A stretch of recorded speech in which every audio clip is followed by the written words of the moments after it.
Noël, Noël, Noël, il est né le divin enfant. Non, pas cette année.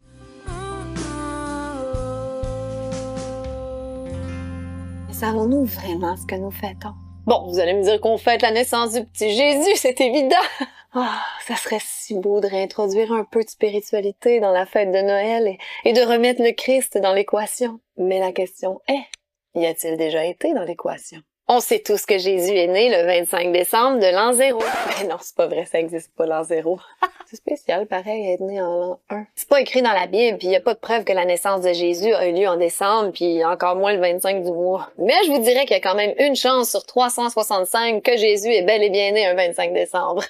Cette date-là a été choisie pour des raisons païennes, tout simplement. Le 25 décembre est souvent associé à la pratique de l'adoration du dieu du feu. Nimrod, Saturne, Cronos, Moloch et Baal selon les cultures. Beaucoup de dieux démoniaques sont célébrés le 25 décembre. Comme par exemple Nimrod, le constructeur de la tour de Babel, qui est considéré comme le premier antichrist et qui fut l'un des plus mauvais et démoniaques êtres humains de l'histoire. Son nom signifie se rebeller contre Dieu. Nimrod, dit le cornu, se disait le dieu soleil. Il encourageait les orgies et tout ce qui plaisait pas à Dieu. En tant que représentant du feu dévorant, les enfants étaient vraiment l'offrande par excellence sur son autel et il était considéré comme le grand dévoreur. Nimrod. Nimrod est allé jusqu'à épouser Sémiramis, sa propre mère. Ah ben oui, un petit mariage incestueux. Pourquoi pas? Leur fils Tammuz, qui était vu comme la réincarnation de Nimrod, est né le 25 décembre. Et après sa mort, pas très glamour dans les bois, sa mère a affirmé qu'un conifère avait poussé durant la nuit à partir d'une souche d'arbre mort. Sémiramis racontait qu'à chaque année, à son anniversaire, le 25 décembre, Tammuz venait y déposer des présents pour le peuple. Le Vatican a choisi cette date-là pour célébrer la naissance de Jésus, mais bon, on fêtait déjà à cette même date-là la naissance de Tammuz, le fils de l'Antichrist, des milliers d'années avant que Jésus vienne sur Terre. Tammuz était aussi nommé Moloch ou Baal par les druides. C'est le démon Moloch là, que l'élite aime tant vénérer. Le démon qui exige des sacrifices d'enfants là, puis qui tripe sur l'odeur des enfants brûlés vifs.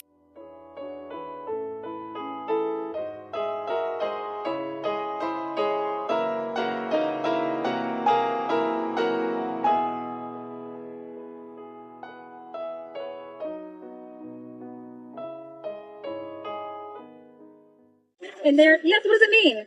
Is our ball touching you? It means a lot of different things, but I mean, it's what's important to me. I don't think it's not really for other people to really know about.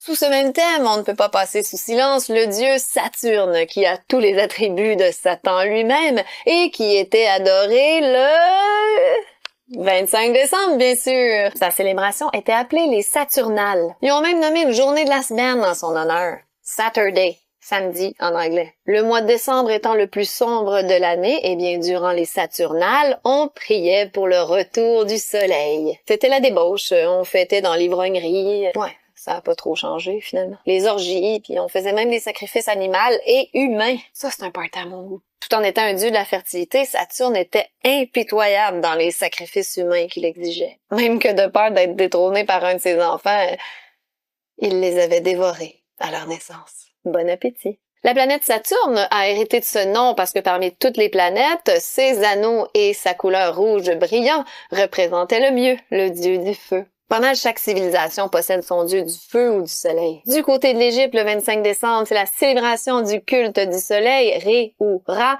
et d'Osiris, dieu de la fertilité. En Perse, c'est le culte du dieu soleil Mitra. En Grèce, c'est le culte du dieu soleil Hélios et de Dionysos, également dieu de la fertilité et du vin. À Rome, bien avant la naissance de Jésus, c'était le culte du Sol Invictus, le soleil invaincu, pour célébrer le solstice d'hiver. Et plus tard, la naissance de Jésus a été rajoutée par Constantin pour assimiler les chrétiens à ses cultes païens. Ah, l'Empire romain. Culture païenne par excellence. La fête de Noël a donc servi à remplacer l'adoration du soleil, Sun, par l'adoration du Fils, Sun. Même si les Romains ont arrêté assez tôt de faire des sacrifices humains, Le sang continuait de couler avec les gladiateurs pendant les fêtes saturnales en décembre. Le sang des gladiateurs qui coulait représentait une offrande en sacrifice à Saturne. Tous les symboles de la fête de Noël sont d'origine païenne. Attachez votre tuque. Les lumières de Noël dans le sapin étaient à l'origine des bougies faites avec la graisse des corps brûlés des enfants victimes des sacrifices. Les boules de Noël, elles, c'était anciennement les têtes décapitées des enfants sacrifiés. Les bûches de Noël, symbole de sacrifice sur le bûcher. Le hou, c'était un rituel païen de fertilité. Décorer l'arbre et les offrandes, c'était des traditions babyloniennes. Le sapin, c'était aussi un symbole païen de fertilité. Non, là, je vais trop loin.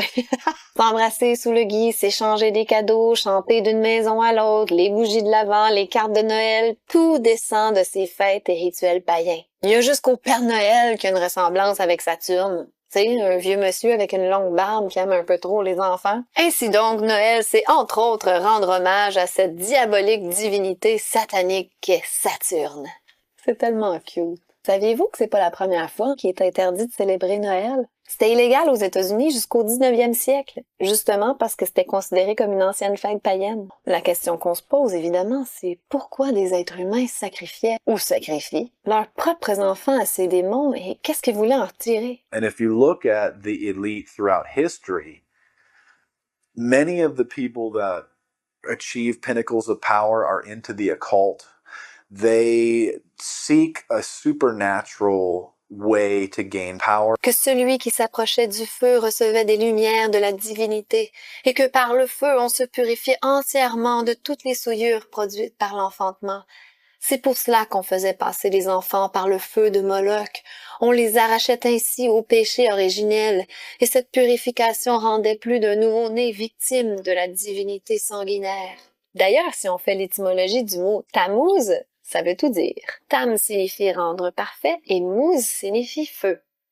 Rendre parfait par le feu. Le dieu de ce siècle, dit Satan, a toujours été dans Noël. Il en est l'auteur. Quand je dis le dieu de ce siècle, je fais référence à ce passage de la Bible. Pour les incrédules dont le dieu de ce siècle a aveuglé l'intelligence, afin qu'ils ne vissent pas briller la splendeur de l'évangile de la gloire de Christ, qui est l'image de Dieu. Le dieu de ce siècle, Satan, qui a aveuglé l'intelligence.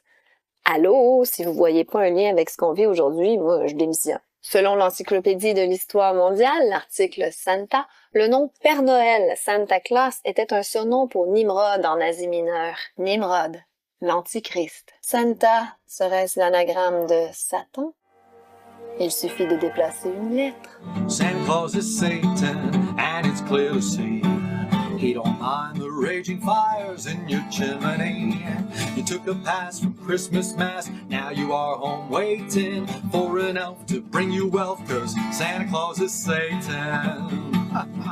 Je viens de comprendre pourquoi j'ai jamais aimé le Père Noël. J'en avais une peur bleue, là, je voulais rien savoir. Le Père Noël est comme un dieu. Il connaît puis il juge nos bonnes ou nos mauvaises actions. Il donne des récompenses à ceux qui sont sages. Il est représenté comme étant omniprésent, omnipotent, omniscient.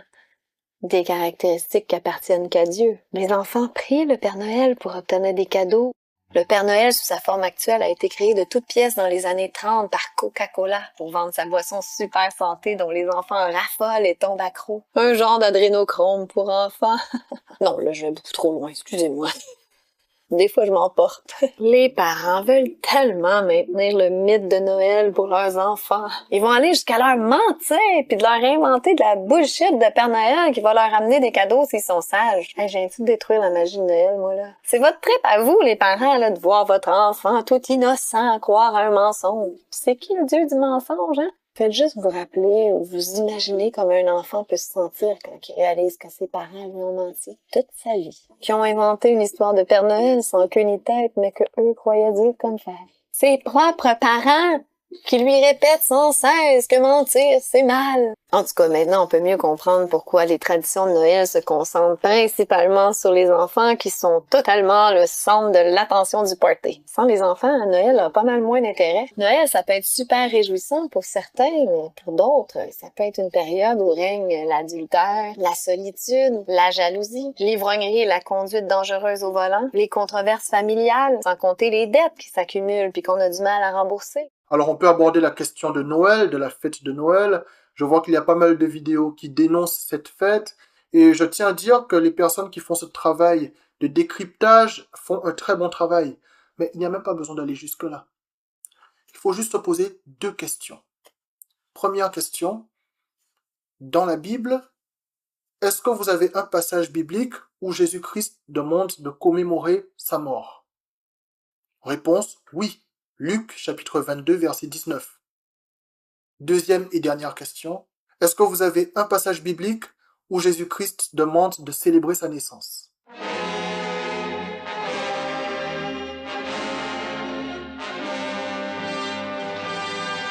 La question est réglée. S'il n'y a pas de passage biblique où Jésus-Christ demande de célébrer sa naissance, c'est que la fête de Noël n'est pas de Dieu. La fête de Noël n'est pas de Dieu. Et la fête de Noël attire les démons.